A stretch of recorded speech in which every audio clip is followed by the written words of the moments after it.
Hello, I'm Beck. Welcome to my channel. Today I'll be rolling some dice and drawing a Dungeons & Dragons character from the results. Let's bring out the Tower of Destiny!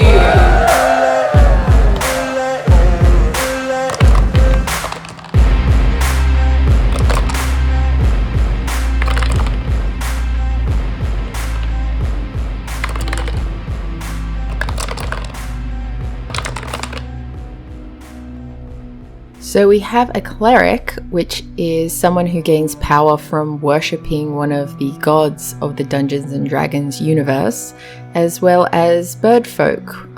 You might have seen on my little table, I sort of lumped in together all the bird person types. So that includes Aarakocra, Owlin, and Kenku.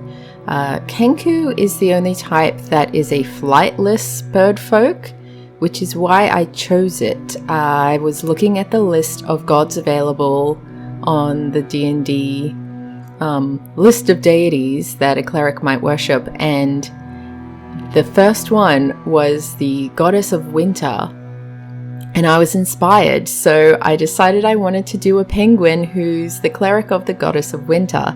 And of course penguins are flightless birds, and it seemed like an obvious choice to use the Kenku stats for that one, even though they're usually a raven type bird person. It's really just the way they look, so penguin.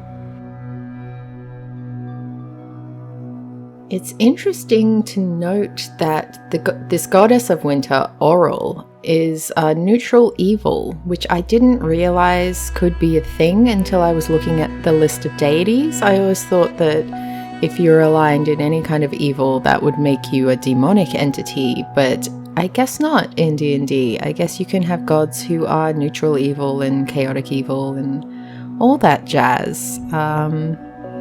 Not really sure what defines a god versus a demon then, I suppose, or a devil, which are two different things in D&D as well. I suppose it has to do with worshippers, whether they have worshippers, and where their magic is coming from. That's a guess. I'm sure there's a reason. I didn't bother to look it up. If you know, put it in the comments, because I'm lazy and I probably will never look it up.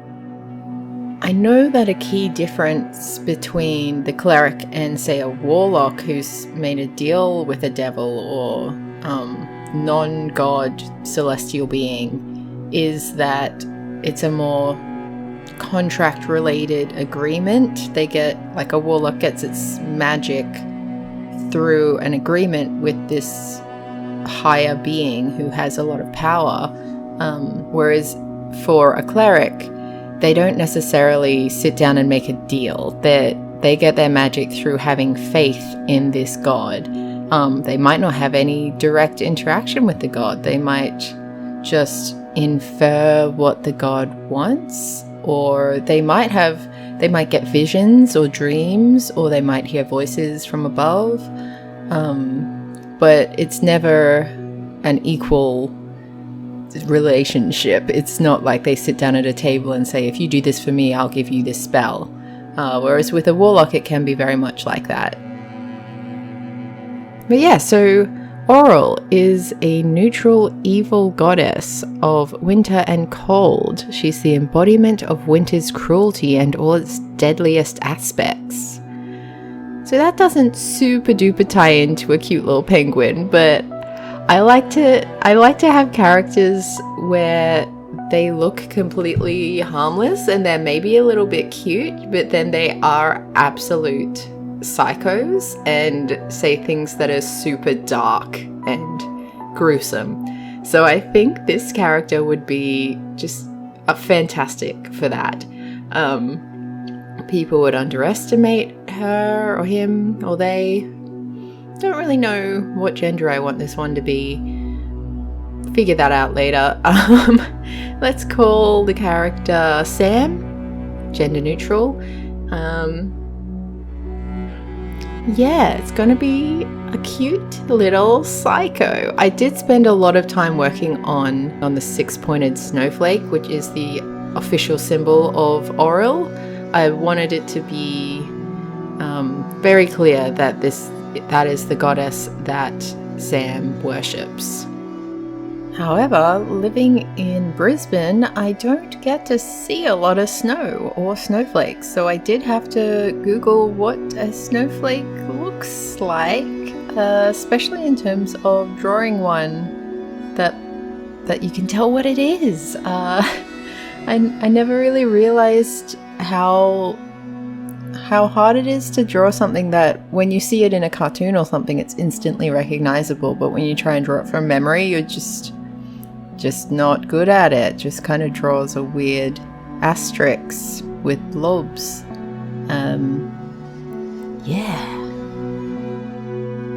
Also, getting it to be symmetrical is always a challenge. I never really know if I'm better off drawing it by hand and accepting that it's not going to be perfectly symmetrical, or using the Procreate, copy, duplicate, flip kind of options to try and make it exactly perfectly symmetrical. I ended up doing it by hand, a little bit more control for me anyway. I'm not really across all the little tips and tricks Procreate has to offer at this point. I'm always learning.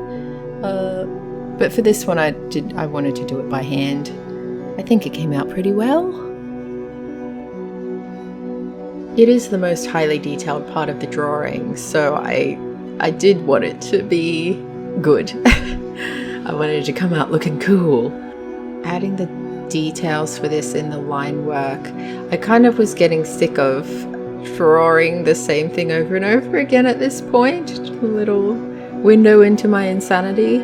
I probably didn't need to draw the sketchy blue layer as well as the inked outline layer, because I kind of did the same process for both, but the blue lines did help me figure out where I wanted the details to go, so I guess it helped. It was fine. I didn't waste my time, I suppose. You know what's not a waste of time? If you like and subscribe to this video, you'll get to watch a lot more of these. Actually, that is potentially a waste of your time. Watching YouTube is a little bit of a waste of time, but it's an enjoyable waste of time. So is it really a waste if you're enjoying yourself and having a good time? I would argue no. Any time that you're enjoying yourself, especially when you're relaxing, is the best use of your time. So like and subscribe. You don't have to. I'm not your mum. But it would make me happy if you did. So consider it. Thank you. Making the face so cute. Little cute face. Little pudgy legs. I don't usually draw cute little pudgy characters, so this was a bit of fun for me.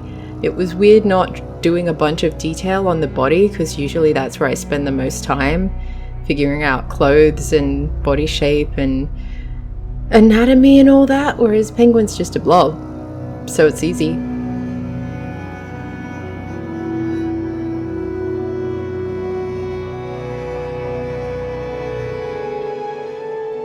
And we haven't talked about the stats yet. I'll start at the top. So we've got quite good strength and dexterity. I think this is going to play back into the cute little penguin surprising you. So constantly underestimated, Sam is stronger than they look and much more dexterous than they look, considering they have flippers. No one really takes into account the dexterity of their feet, their little claws, and also what one can do with a cleric's staff. Their constitution is pretty average. I'd say they don't eat a varied amount of food. They prefer just fresh fish.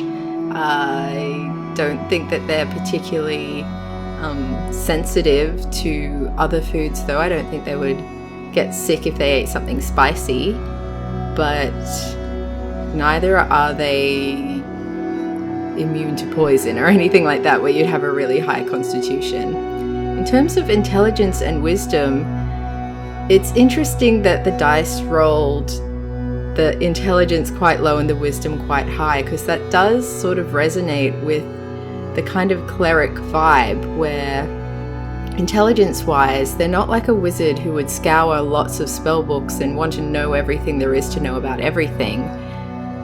This character would primarily only study the one book, the Book of Auril, and apart from that, they don't really care to learn that much about anything, really. They have a lot of wisdom. They know their god, they know the world, they know people. They're able to read situations very well, the kind of street smarts you would expect from a high wisdom character. And then charisma-wise, I think they think they're more charming than they actually are. So with the +1, they can persuade people to do things. They can capture a heart, but I think that Sam relies a lot on being cute, and people will sort of let them into their homes just because they look so harmless, but they are maybe Sam overestimates how charming they can be. So in terms of getting others to change their faith and follow Auril, I don't think they're always very successful. And I think that's when their inner psycho comes out a little bit more.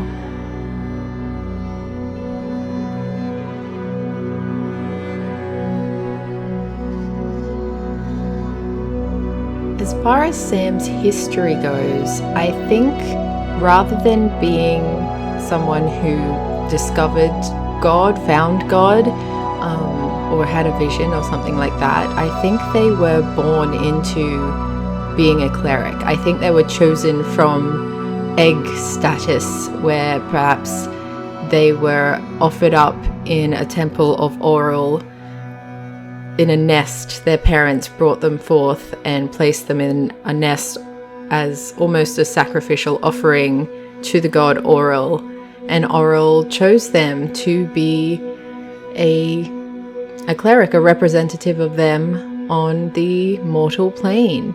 So from the moment they hatched, they were educated in the ways of Auril and trained, and just their faith was instilled in them from birth. They've never known anything else, and they've never been interested in knowing anything else.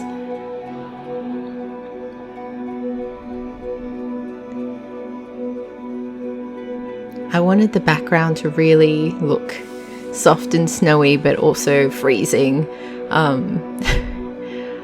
As you know, I'm not the greatest at backgrounds, but using brushes to cheat always helps. I was worried it would look too much like they were just in a cloud, but that's what snow is like. So, are they in a cloud? Are they in the snow? Who can tell? Who really cares? And then, of course, making this cleric staff look sufficiently powerful and magical. Gotta love that. The glowiness, the glowy magic.